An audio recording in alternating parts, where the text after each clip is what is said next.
S Raghuvanshi स्वागत करता हूँ आपका अपने YouTube चैनल रघुवंश स्टडी पर। तो अब डिस्कशन करने वाले अन्य में पहला, और वो कौन सा है दोस्तों, उसको हम चौथा यहाँ पर नाम दे देते हैं, वो है दोस्तों द्विगुण व्यंजन। कौन सा व्यंजन? द्विगुण व्यंजन।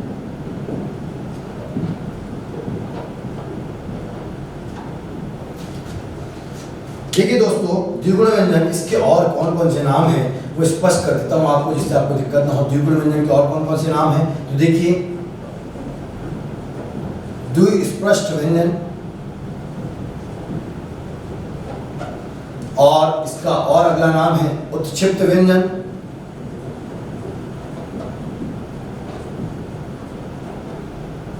उत्क्षिप्त का शुद्ध नाम होता है, मतलब अगर हिंदी में लिखा जाए जानने के लिए तो फेंका हुआ व्यंजन। कौन सा व्यंजन जी? फेंका हुआ व्यंजन।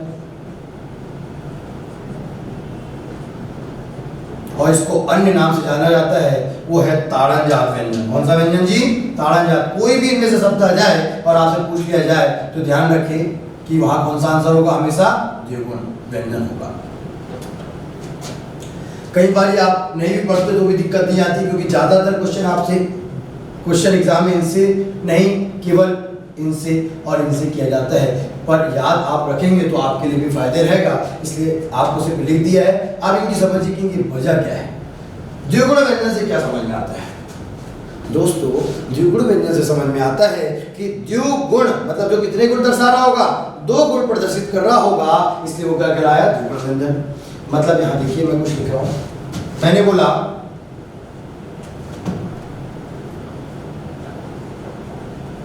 राधिका को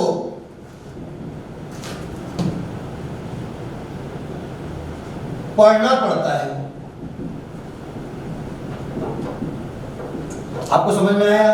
ये पढ़ने का मतलब हो गया पढ़ाई करना, और ये पढ़ता का मतलब हो गया जरूरी है। बोलो हाँ है ना? अब क्या हो रहा है दोस्तों, जब कहीं आपके क्लास में बैठे और आप ये शब्द बोल रहे होते हैं तो कहीं बच्चे इसको कैसे लिख लेते हैं कि राधिका को पढ़ना पड़ता है। राधिका को पढ़ना पड़ता है मतलब ये छोटी सी मिस्टेक है, बहुत बड़ी मिस्टेक नहीं है उसके लिए, लेकिन देखा जाए तो यहाँ तो सेंटेंस का अर्थ ही बदल गया। बोलो हाँ ना? मतलब ये करना पड़ता है, ये मतलब कहने का अर्थ दोस्तों कि समझ नहीं पाते हैं कि वहां ये वाला र लिखे या ये वाला लिखे, इसका मतलब एक ही व्यंजन, यही व्यंजन शायद इसका भी रूप दर्शा रहा होगा, और जहां हम ये लिखने की बात करते हैं तो वहां ये लिख देते, मतलब ये वाला व्यंजन भी दोनों के गुण दर्शा रहा होगा। इसका मतलब एक ही व्यंजन दो व्यंजन के गुण दर्शा देता है, इसलिए इनको कौन से व्यंजन कहा गया? द्विगुण व्यंजन। बात समझ में आती है? द्विस्पृष्ट व्यंजन ये क्यों कहा गया? मैंने कहा द्विस्पृष्ट, अब भी लिखा था स्पृष्ट का मतलब स्पर्श वाला, और यहाँ लिखा द्वि मतलब दो। मतलब जब इनका उच्चारण करते होंगे तो दो स्थानों पर कहीं ना कहीं टकराव होता होगा।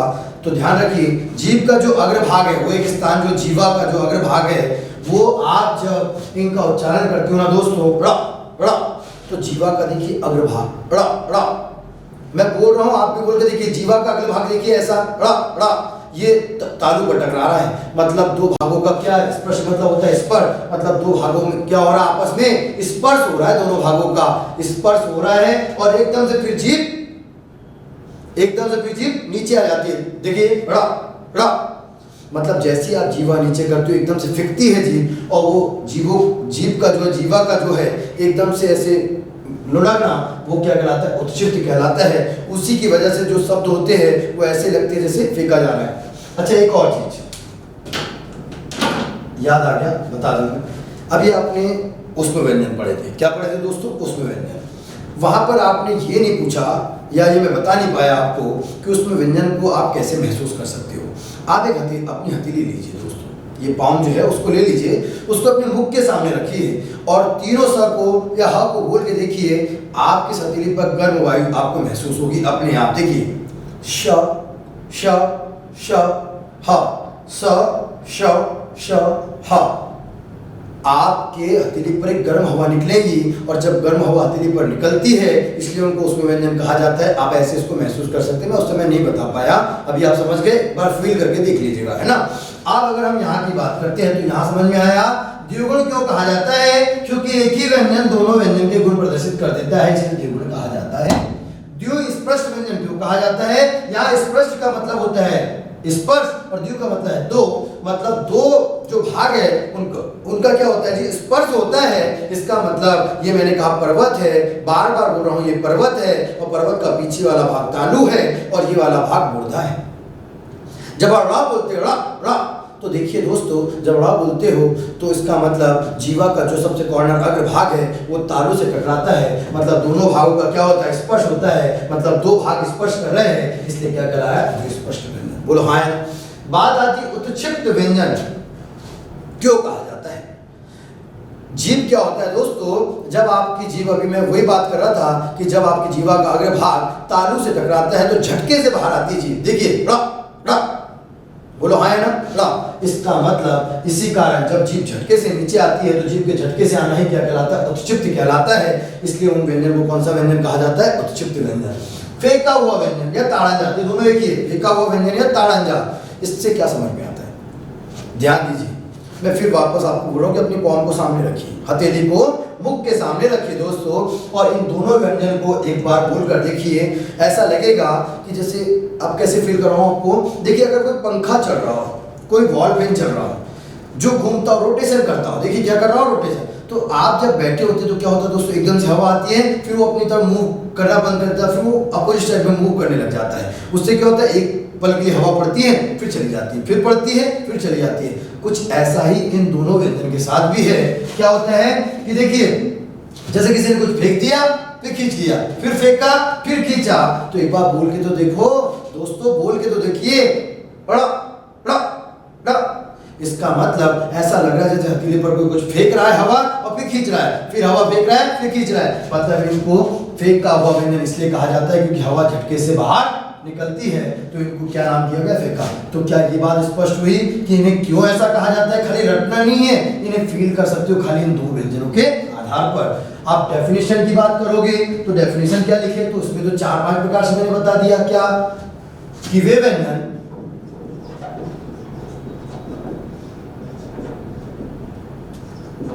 जो दो व्यंजनों, वे व्यंजन जो दो गुण प्रदर्शित करते हैं, मतलब ये किसका, ये अकेला किसका गुण प्रदर्शित करता है, एक तो खुद रा का भी और रा का भी, और ये ऐसी अगर इसकी बात करें तो ये भी किसका कर रहा है, दोनों का गुण प्रदर्शित कर रहा है। क्योंकि जहां मैं आपको कढ़ाई लिखने का बोल रहा हूं, वहां कुछ लोग कढ़ाई ऐसे लिख रहे हैं और कुछ लोग कढ़ाई ऐसे लिख रहे हैं। मतलब ये कंफ्यूजन आपको क्यों है, क्योंकि साहब ये आपकी गलती नहीं है, ये गलती ऐसी हो गई है कि इन दोनों का उच्चारण ही ऐसा है, इनके दोनों के गुण ही ऐसे है कि एक ही दो के गुण प्रदर्शित कर देता है। इसलिए ये समस्या आप और हम लोग के साथ बनी रहती है। क्या ये बात समझ में आई क्या, ठीक है। तो वे व्यंजन जो दो गुण प्रदर्शित करते हैं, वे व्यंजन जो दो गुण प्रदर्शित करते हैं, क्या कहलाते हैं जी, द्विगुण व्यंजन कहलाते हैं। क्या कहलाते हैं, द्विगुण और व्यंजन कहलाते हैं दोस्तों। बात समझ में आती है, क्या बच्चे कहलाते हैं द्विगुण व्यंजन। अगर दूसरी तरीके से कहा जाए तो जहां पर जीवा का अग्रभाग तालु से टकराता है, इस कारण को क्या कहा जाता है, द्विस्पर्श, मतलब दो भाग का स्पर्श हो रहा है। उच्चित व्यंजन मतलब जीभ जब तालु से टकराती है और एकदम से क्या होती है, झटके से बाहर हवा निकलती है, इसलिए उसको उच्चित कहा जाता है। ऐसे आप और भी प्रकार से लिख सकते हैं, लेकिन प्रकार लिखने की जरूरत नहीं है क्योंकि आपको मैं यहाँ पर वैसे ही समझा चुका हूँ। तो ये बात समझ में आई क्या। तो अगर आपसे पूछा जाए कि द्विगुण व्यंजनों की संख्या कितनी होती है, तो दोस्तों इनकी संख्या 2 होती है, और वो कौन कौन सा है, ण और ण। बोलो हाँ है ना। इनके लिए एक विशेष चीज का ध्यान रखें दोस्तों, और वो क्या है, जब आप रा और रा बोलते हैं, देखिए रा रा रा, आपकी जीवा का रा जब छोड़ते हो जीवा को आखिरी में, तो किससे टकरा के वो नीचे गिरती है, वो गिरती है दोस्तों, वो गिरती है मूर्धा से। इसलिए दोनों को बोला जाता है कि दोनों का उच्चारण स्थान क्या है, मूर्धा है। किस का, रा और ला। बात समझ में। यहाँ से इतने ही क्वेश्चन बनते हैं। एक चीज का विशेष ध्यान रखिए, कोई भी जो शब्द है द्विगुण व्यंजन से स्टार्ट या द्विगुण व्यंजन से शुरू नहीं होता है। द्विगुण व्यंजन से शुरू प्राय ऐसा होता है कि द्विगुण व्यंजन से शुरू नहीं होता है।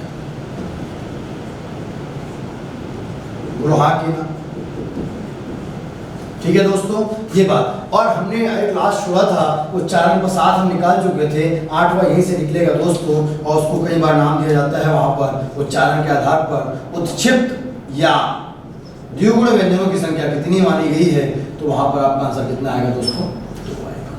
क्या बात समझ में आती है? अब लास्ट हम लोग देख लेते हैं कौन सा, संयुक्त व्यंजन। उसके बाद अगली क्लास में हम उसमें सघोष, अघोष, अल्पप्राण और महाप्राण के बारे में चर्चा करेंगे दोस्तों। कुछ भी छोड़ने वाले नहीं है, कुछ भी छोड़ने वाले नहीं है दोस्तों, सबको पढ़ने वाले हैं और बिल्कुल क्रमबद्ध रूप से पढ़ रहे हैं। जो अगर क्रमबद्ध रूप से वीडियो देख रहा है, जो क्रमबद्ध रूप से मेरे साथ पढ़ रहा है, उसका वर्णमाला में कोई भी ऐसा टॉपिक नहीं होगा जो छूटेगा, कोई भी भाग नहीं छूटेगा। किसी भी एग्जाम में बैठेगा, 4 क्वेश्चन 6 क्वेश्चन कितने भी क्वेश्चन क्यों ना आ जाए, वो उससे बनेगा, ये मेरा प्रॉमिस है उससे। ठीक है, तो देखिए अगला अगर बात करें तो लास्ट जो व्यंजन है 5वां, जो अन्य में दूसरा था, और वो है संयुक्त व्यंजन। कौन से व्यंजन दोस्तों? संयुक्त व्यंजन। नाम से स्पष्ट है, जब आपने संयुक्त स्वर पढ़ा था तो संयुक्त स्वर पढ़ते समय क्या देखा था दोस्तों आपने, कि जो 2 स्वरों से मिलकर बने हैं उन्हें संयुक्त स्वर कहा जाता है। नाम से स्पष्ट है। तो जब बताइए संयुक्त व्यंजन क्या होंगे, कि जो 2 वर्णों से मतलब 2 व्यंजनों से मिलकर बने होते हैं उन्हें क्या कहा जाएगा, क्या कहा जाएगा दोस्तों? संयुक्त व्यंजन कहा जाएगा। मतलब कह सकते हैं कि 2 वर्णों से मिलकर बने व्यंजन को कौन से व्यंजन कहा जाता है? संयुक्त व्यंजन। लिखते हैं क्या, कि 2 वर्णों से बने हुए व्यंजन को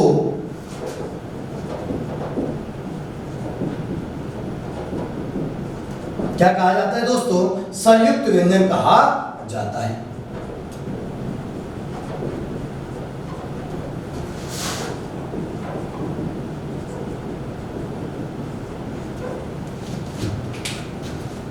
ध्यान रखिए, जो भी इसके पहले हम लोगों ने पढ़े हैं, इन दोनों को विकसित व्यंजन भी कहा जाता है। कौन से व्यंजन भी कहा जाता है दोस्तों? एक और नाम याद रख लीजिए, विकसित व्यंजन भी कहा जाता है। अगर आ गया तो ये भी ध्यान रखिए कि विकसित व्यंजन भी कौन हुए, र और रा। ध्यान दीजिए। आइए इधर, 2 वर्णों से बने हुए व्यंजन को संयुक्त व्यंजन कहा जाता है। क्या कहा जाता है जी? संयुक्त व्यंजन कहा जाता है। और क्वेश्चन है कि संयुक्त व्यंजनों की संख्या कितनी होती है दोस्तों? हिंदी में संयुक्त व्यंजनों की संख्या 4 होती है। कितनी होती है दोस्तों? 4 होती है। संयुक्त व्यंजनों की संख्या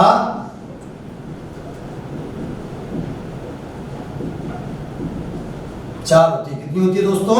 संयुक्त व्यंजनों की संख्या होती है 4। श, त्र, ज्ञ और श। यहां से क्वेश्चन आते हैं दोस्तों कि संयुक्त व्यंजनों की संख्या कितनी होती है? 4 होती है। निम्न में से संयुक्त व्यंजन कौन सा होगा? ऑप्शन में इन 4 में से एक होगा और 3 अन्य हो जाएंगे। क्वेश्चन कैसे भी पूछा जा सकता है, आपका क्वेश्चन किसी भी तरीके से गलत नहीं होना चाहिए। जो मुख्यतः क्वेश्चन अभी तक रहा है वो लाइन में क्या रहा है, एग्जाम के अंदर पूछा गया है कि छठ किन वर्णों के युग्म से बना है। पूछा गया त्र किन वर्णों के युग्म से बना है, और ज्ञ किन वर्णों के युग्म से बना है, और स्र किन वर्णों के युग्म से बना है। दोस्तों कुछ लोग इसको याद रख लेते हैं, इसको याद करने की जरूरत नहीं है।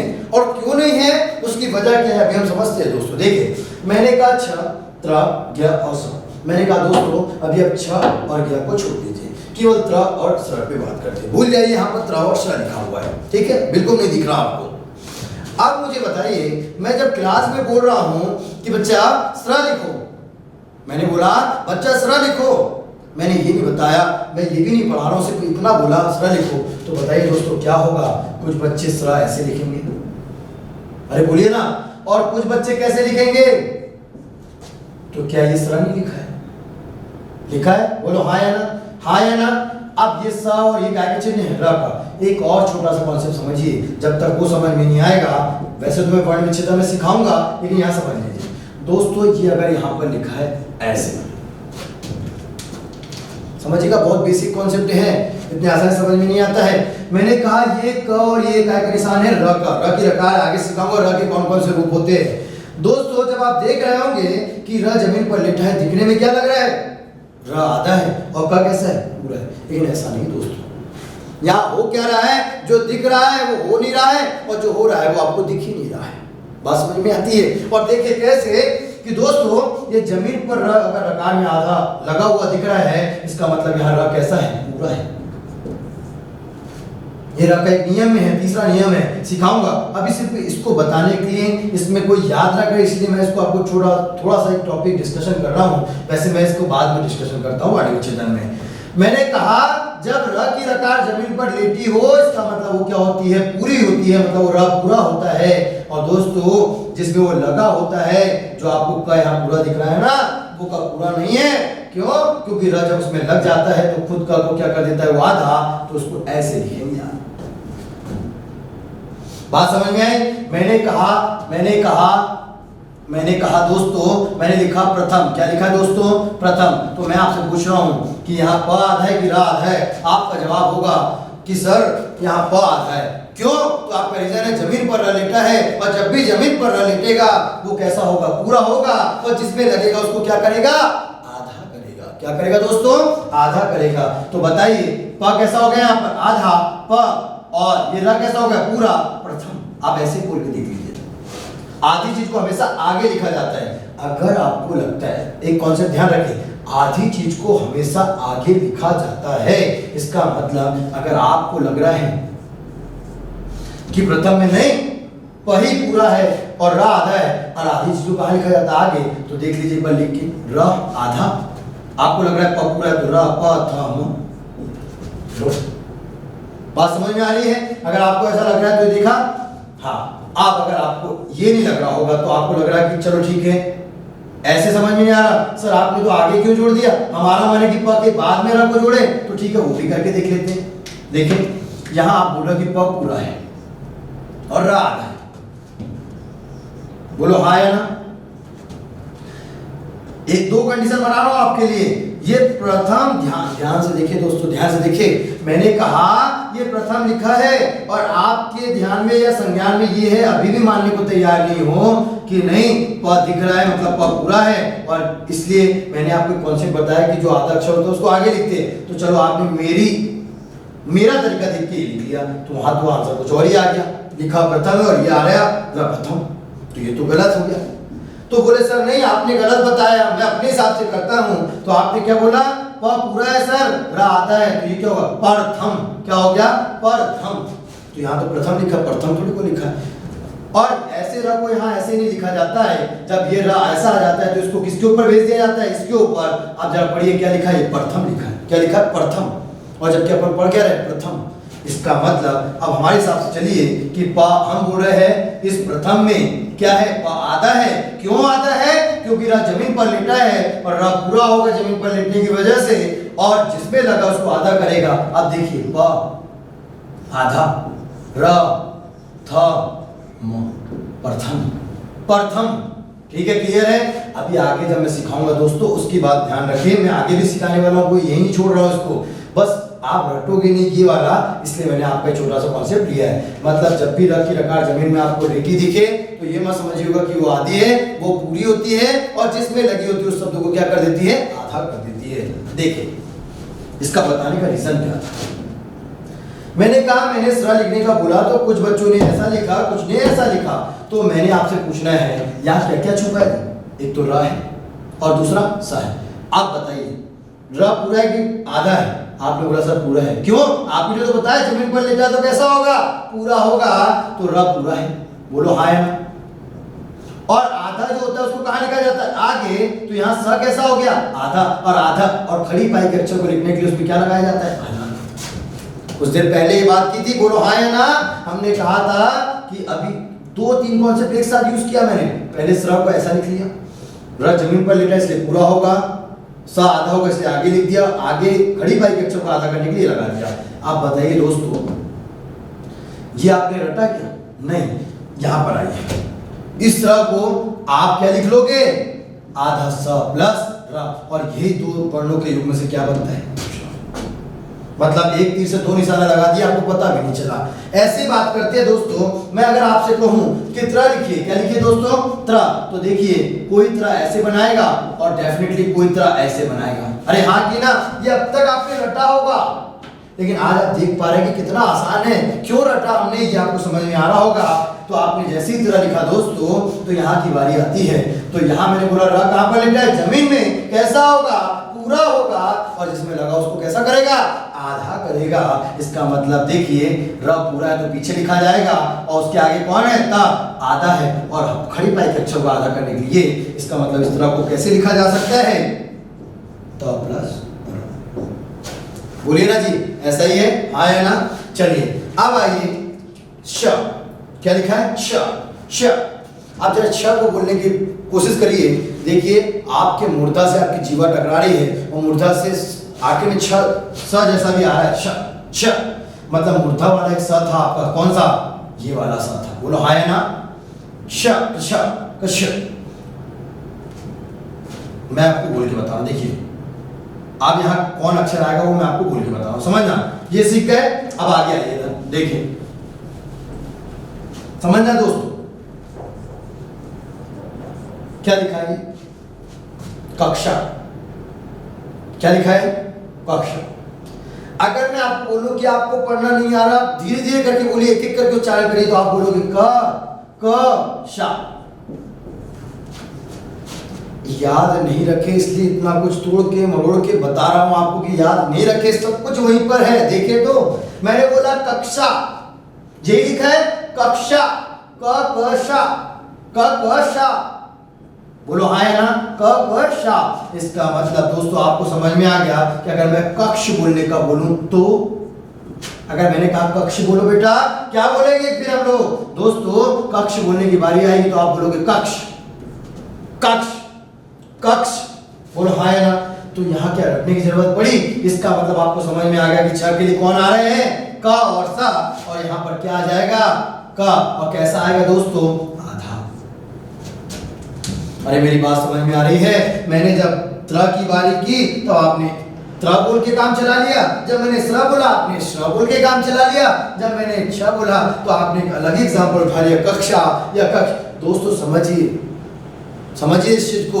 लोग रटवा देते हैं, रटना नहीं है दोस्तों, रटने की जरूरत ही नहीं है। मैंने पहले से कहा है कि व्याकरण खंड में रटने जैसा कुछ नहीं होता है। महसूस करोगे, सीखोगे तो आपको सब कुछ दिखेगा। यही प्रैक्टिकल है, ये आपको अपने से आता है, ये हर कोई सिखाता नहीं है। आप अपने से प्रैक्टिकल करेंगे, अपने आप चीजें आपके समझ में आते जाएगी। क्योंकि हिंदी में शब्दों के अंदर ही बहुत कुछ छिपा होता है। बस जानने की आप में जिज्ञासा हो तो आप जान पाते हैं, और अगर आपको पढ़ना हो तो जान नहीं पाते, आप आगे निकल जाते हैं। तो देखिए ध्यान से, अभी भी एक बाकी है दोस्तों, क्या क्या बोला दोस्तों, क्या क्या दोस्तों, क्या क्या बाकी है, क्या, देखना ध्यान से। आपको याद है मैंने एक न्या लिखवाया था लास्ट में, न्या, झटके से न्या, ये आ गया एक, समझिए ध्यान से। मैं आपसे सिर्फ इतना पूछ रहा हूं कि चलो इसको भी याद नहीं करना है, आप अगर याद किया हो तो मैं पूछ रहा हूं क वर्ग से लेकर प वर्ग अगर हम बात करें दोस्तों, तो ऐसा कौन सा अक्षर है जो दिखने में इसके जैसा दिखते हैं?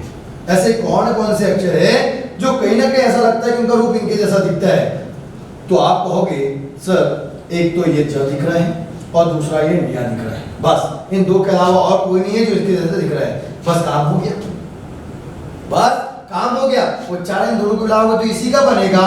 और कैसे दोस्तों, अब देखिए क्या किससे बनता है, ये आधा ज और प्लस निया। अब आपका क्वेश्चन कि हमसे गलती ये भी हो सकती है ना, ये तो हमको समझ में आ गया, ये भी समझ में आ गया, ये भी। अब इसमें कोई आगे कर कभी हमारा मूड हो गया, हमने ये लिख दिया तो इसको कैसे कंटिन्यू बना के रख सकते हैं, कैसे याद रख सकते हैं कि नहीं हमेशा जही पहले आएगा? अगर आपको समझ में नहीं आया उच्चारण तो देखिए ये दोनों अक्षर एक ही वर्ग में आते हैं, च वर्ग में। कौन से वर्ग में? च वर्ग में। च, छ, ज, झ और न्या। अब मुझे बताइए ज्ञा के लिए कौन कौन से आपके पास है? एक तो ज है और दूसरा न्या है। पहले कौन आ रहा है? वर्ग में ज, और बाद में कौन आ रहा है? न्या। उस बेसिस पर भी आप समझ सकते हो। बोलो हाँ कि ना, क्लियर है? देखिए अगला देखिए, कई बार क्या होता है दोस्तों, कई बार अगर आपको ऐसा आ गया, यहाँ तो छ दिया, आपको अगर ऐसा आ गया तो अगर छ खड़ी पाई का अक्षर है, बोलो हाँ कि ना, छ खड़ी पाई का अक्षर है और आपको ऐसे आ गया, तब आपको ऑप्शन में आ गया ए, बी, सी और डी। या आपको ये न लिखकर आप क्या ले लीजिए, क्या ले लीजिए, और क्या आ गया ऐसे, और आपको आ गया क्या, ज प्लस न्या, इधर लिख दिया ज प्लस न्या प्लस अ, इधर लिखा ज प्लस न्या, और डी इनमें से कोई नहीं। तो कई बार क्या होता है, बहुत जल्दबाजी में हम लोग अच्छे अच्छे क्वेश्चन को गलत कर जाते हैं, और क्या होता है दोस्तों, यहाँ क्या का होता है आधा ज प्लस न्या, और वो क्या कर जाता है, जब उससे ये पूछा जाता है तो भी वो क्या आंसर लगा जाता है ज प्लस न्या, और ये आंसर गलत हो जाता है। क्यों? क्योंकि महोदय ऐसा है कि जब क्या लिखा था तो इसका ज प्लस न्या होता है, और जब इसको भी आधा कर दोगे तो ये भी कैसा हो जाएगा, आधा हो जाएगा। इसका मतलब यहाँ पर आंसर कौन सा सही है, ई वाला। तो फिर अगर आपसे ऐसा पूछा जाए, सुनिए ध्यान से, तो ये समझ में आया कैसे लिखा जा सकता है। देखिए और तरीका देखिए, उसने पूछा त्र और ऑप्शन कैसे, कौन सा युग्म से बना होगा, तो आपको आ गया त प्लस र, बी आ गया आपको त प्लस र प्लस अ, सी आ गया आपको त आधा र प्लस अ, और डी इनमें से कोई नहीं। तब आपने जैसे तरह देखा तो आपका दिमाग कहां चला कि तरह किससे बनता है, आधा त प्लस र से बनता है जी। पर यहां तो दोनों में है तो ये तो हो ही नहीं सकता, यहां तो ऐसा कुछ दिख ही नहीं, तो 3 अक्षर है, हो ही नहीं सकता। यहां तो इसमें ये तो ठीक लग रहा था, पर इसमें ये क्यों कर दिया, ये भी गलत हो गया। इसका मतलब आंसर कौन सा सही है, डी। और ऐसे करके आप फिर गलती कर, ये क्यों कर रहा हूं, ऐसी गलती ना हो इसके लिए ऐसे एग्जांपल आपको दे रहा हूं। तो दोस्तों ध्यान दीजिए, यहाँ हुआ क्या है, ये तो आंसर नहीं है, लेकिन यहाँ देखिए ये त प्लस रा, ये वही लिखा हुआ है जो यहाँ लिखा हुआ है, त जैसा का वैसा, और र को जब हमने ब्रेक किया तो र आधा प्लस आ हुआ। इसका मतलब कई बार आप गलती कर बैठते हैं, तो ध्यान रखें अगर इनका ऐसे ना होकर सभी का दूसरे प्रकार से भी आंसर आएगा दोस्तों, तो घबराइएगा मत। ये क और अगर स को भी ब्रेक कर दो तो क्या हो जाएगा, स प्लस अ, ये किसका आंसर हो जाएगा, छ का वापस से। अगर मैं यहाँ बात करूं तो त, और ये क्या हो जाएगा र, और ये क्या हो गया दोस्तों अ, ये वापस से वही का वही हो गया। अगर मैं जा जैसा का वैसा और ये न को अगर तोड़ूंगा तो न, और उसमें क्या निकल गया स्वर आ, अगर इन दोनों को जोड़ेंगे तो वापस क्या आ जाएगा, ये र प्लस र को जोड़ेंगे तो वापस र आ जाएगा। ऐसे दोस्तों यहाँ पर क्या होगा, श, और ये हो गया र प्लस आ। बात समझ में आती है क्या, कि ये हमारे लिए बहुत ज्यादा इंपॉर्टेंट है कि चीजें आप ऐसे याद रखें, ऐसे समझे कि उसको रटने की कोशिश ना करें, बल्कि मैंने आपको सब समझाया है और प्रूफ करके दिखाया कि कैसे आप इसको कर सकते हैं। दूसरी चीज, एक अन्य जो होता है दोस्तों, अन्य जो होता है संयुक्त व्यंजन, जो हम हिंदी में यूज करते हैं, आए दिन हम लोग यूज करते हैं अन्य संयुक्त व्यंजन जो है, और वो कौन है, कभी आगे एग्जाम में तो ध्यान रखें। देखिए ये है वो, और इसको बोला जाता है ध्या। क्या बोला जाता है दोस्तों, ध्या। जब ध्या बोलते हो तो देखिए ध्या ध्या ध्या, और यही आपके सामने वहां निकलता है। मतलब वो किससे मिलके बना होता है, तो उसका युग्म होता है दोस्तों। ये भी आप जब बोलोगे तो अपने आप ध्या बोलोगे तो ये अपने आप आ जाएगा, अगर नहीं तो एक एग्जाम्पल देखिए। मैं एग्जाम्पल लिख रहा हूं आपके सामने, क्या मैंने लिखा दोस्तों, विद्यालय। अगर इस विद्यालय में भी जैसे का वैसा लिखना है तो ये ध्या को कैसे कर सकते हो आप, ध्या और या और लय, ये विद्यालय दोनों ही सही है दोस्तों। एक रूप ये है और उसी का संयुक्त रूप जो बना ये है, और तोड़कर अगर बनाएंगे तो ये है। बात समझ में आए, ये इनके अंदर काउंट नहीं किया जाता है, लेकिन आपको इसका ज्ञान होना चाहिए, क्योंकि जब वर्ण विच्छेदन सीखेंगे दोस्तों तो इसका भी बाकायदा हम यूज करने वाले हैं। क्या अभी समझ में आया संयुक्त व्यंजन क्या है? हमने जो बात की है दोस्तों, उनमें आपने देखा होगा कि सबसे पहले हमने किसकी बात की, व्यंजनों का वर्गीकरण किया। आज दूसरा वर्गीकरण हमने स्टार्ट किया था, उसमें सबसे पहले स्पर्श व्यंजन की बात की, उसके बाद अंतस व्यंजन की बात की, फिर उस व्यंजन को समझा, उसके बाद अन्य दो व्यंजन में पहला जो हमने समझा वो द्विगुण व्यंजन को समझा, उसके बाद संयुक्त व्यंजन पे बात की। और 8 के 8 जो 4 स्थान के आधार पर थे वो आगे भी हम लिखने वाले हैं क्वेश्चन के रूप में, तो क्या वो भी हम निकाल चुके, समझ में आया? तो ध्यान रखिए, बड़े अच्छे से पढ़िए इनको, ये आपके बड़े काम की चीज है दोस्तों। किसी भी एग्जाम में आएगा, आपका कोई भी क्वेश्चन यहाँ से छूटने वाला नहीं है। वापस से चीजों को समझिए, देखिए, जो भी डाउट उनको कमेंट्स बॉक्स में कमेंट्स करिए, आप मैं उसका जवाब जरूर दूंगा। इसके बाद अगर हम जो चर्चा करने वाले हैं वो कहाँ पर चर्चा करेंगे, घोषक मतलब कंपनी के आधार पर और प्राणांतों के आधार पर व्यंजन पढ़ेंगे, और उनका यहाँ कैसे यूज होने वाला है उन चीजों को समझेंगे। जब तक के लिए आप अपना ध्यान रखें दोस्तों। वंदे मातरम, जय हिंद, जय भारत।